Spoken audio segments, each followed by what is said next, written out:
चलिए आज का क्लास शुरू करते हैं। आज की क्लास को हम 12 मिनट में ख़त्म करेंगे। 12 मिनट क्यों? क्योंकि आपको 10 प्रश्न होमवर्क के रूप में दिया गया था। तो 10 में से पहला प्रश्न तो आपके होमवर्क में है ना, सॉल्व कर दिया गया है। दूसरा प्रश्न से शुरू करेंगे और इसमें हम जैसे पिछले क्लास में क्या बताया था कि क्रय मूल्य, विक्रय मूल्य, लाभ, हानि, तो इसमें जो सूत्र दिया गया है यदि उसको आप भूल भी जाते हैं तब भी जवाहर नवोदय विद्यालय का जो पेपर है उसमें हम 60 ट्रिक में कैसे हल करें इसको देखते हैं। ठीक है, क्योंकि इसमें जो प्रश्न आता है वो प्रश्न आपको सही हल करना है, ये तो जरूरी बात है, लेकिन कम समय में हल करना है ये उससे भी ज़्यादा जरूरी है।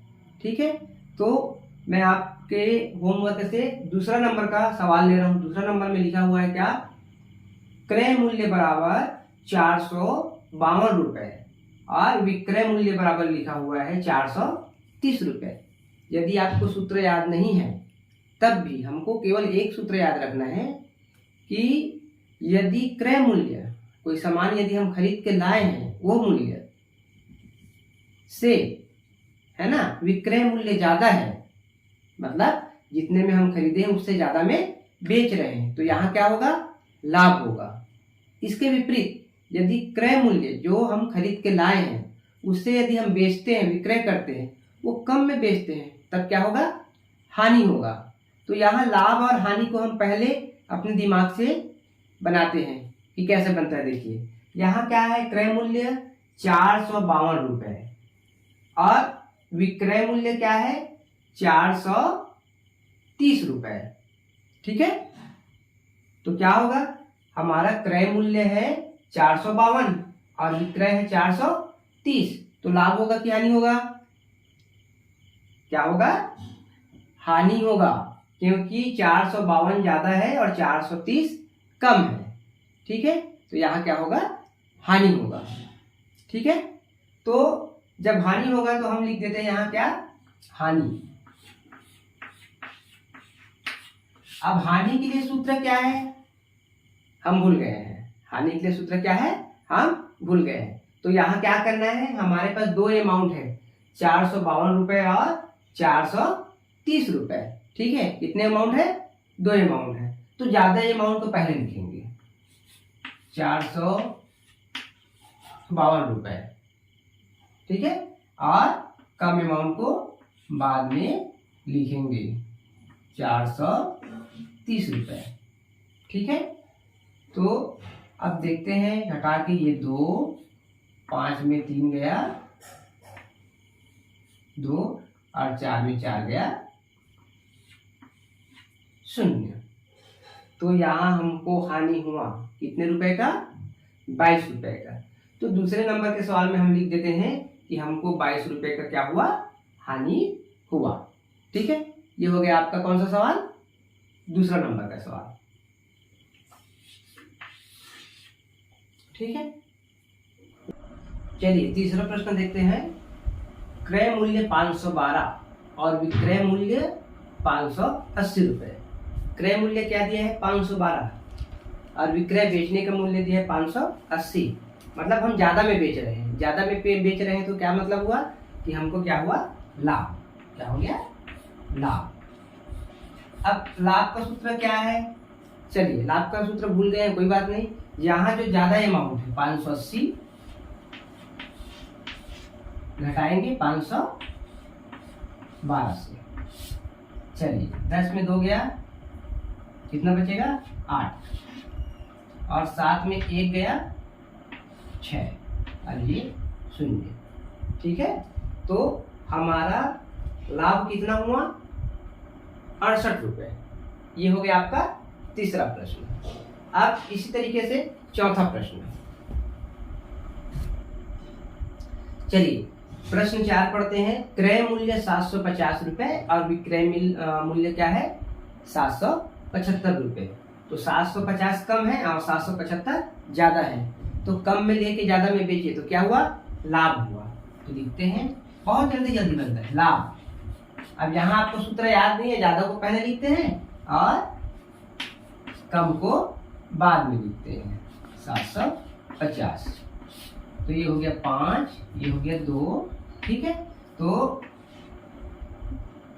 कितने रुपए का फायदा हुआ? लाभ 25 रुपए का। ये बन गया आपका चौथा सवाल, ठीक है। यहाँ लिखते हैं। चलिए अब बनाते हैं पांचवा सवाल, ठीक है। पांचवा सवाल में क्या लिखा है? क्रय मूल्य 645 रुपए और विक्रय मूल्य 600 रुपए। यहाँ थोड़ा सा समझना है। 645 ने हमने खरीद कर लाया है, ठीक है, और बेच कितने में रहे हैं? 600 रुपये में। तो यहाँ क्या समझ में आता है? यहाँ नुकसान हुआ है, हानि हुआ है। तो यहाँ लिखेंगे हानि, और हानि का सूत्र आपको याद नहीं है, कोई बात नहीं। हमारा एक काम ये है कि ज़्यादा अमाउंट का पहले लिखेंगे 645 रुपये और कम अमाउंट को बाद में लिखेंगे 600 रुपये। तो कितने रुपए का हानि हुआ? 45 रुपये का। पांचवा सवाल में हम लिख देते हैं। चलिए इसी होमवर्क में आपको दूसरा पैराग्राफ में लिखा हुआ था कि रिक्त स्थानों की पूर्ति करो, ठीक है। जिसमें पहला प्रश्न क्या है? विक्रय मूल्य 725 रुपये और क्रय मूल्य 600 रुपये। तो लाभ हुआ कि हानि? तो हमको क्या पता करना है? पहले जो अमाउंट दिया है उसको देखते हैं, ठीक है। तो विक्रय मूल्य कितना दिया है? 725 रुपये। कितने में बेच रहे हैं? 725 रुपये में। और क्रय मूल्य हमने खरीद के कितने में लाया था? 650 रुपये में। तो यहाँ देखने से ही पता चलता है कि हमने 650 में लाया और 725 में बेचा। तो क्या हो गया? हमको लाभ। क्या हो गया? लाभ। अभी भी मैं बोल रहा हूँ, यदि आपको सूत्र याद नहीं है तो हमको केवल पता करना है कि लाभ हुआ है कि हानि हुआ है। तो क्या हुआ है? लाभ। और यहाँ का काम है बड़े अमाउंट से छोटे अमाउंट को क्या कर दे? घटा दे।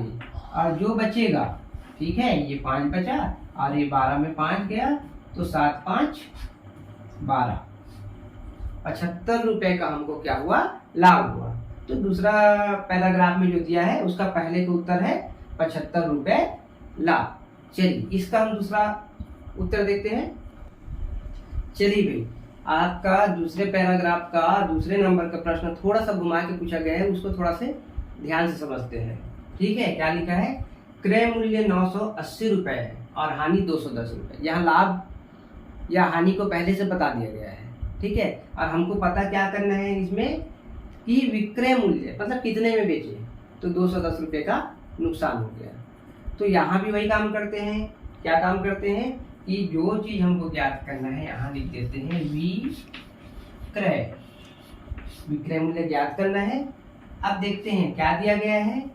क्रय मूल्य 980 रुपये दिया गया है। यहाँ भी हम वही काम करेंगे, ज्यादा अमाउंट से कम अमाउंट को घटाएंगे। बस हमको ये क्या ज्ञात करना है सामने लिखना है। तो ज्यादा अमाउंट से कम अमाउंट को घटा दिए तो क्या हुआ? ये 0, ये 7 और ये 7। 770 रुपये में हमने बेचा तो 210 रुपये का हानि हुआ, ठीक है। ओके, चलिए तीसरा प्रश्न में चलते हैं। चलिए तीसरा प्रश्न देखते हैं।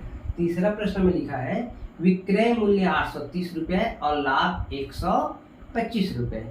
यहाँ दो चीज दिया है, विक्रय दिया है और क्या दिया है? लाभ दिया है। और हमको ज्ञात क्या करना है?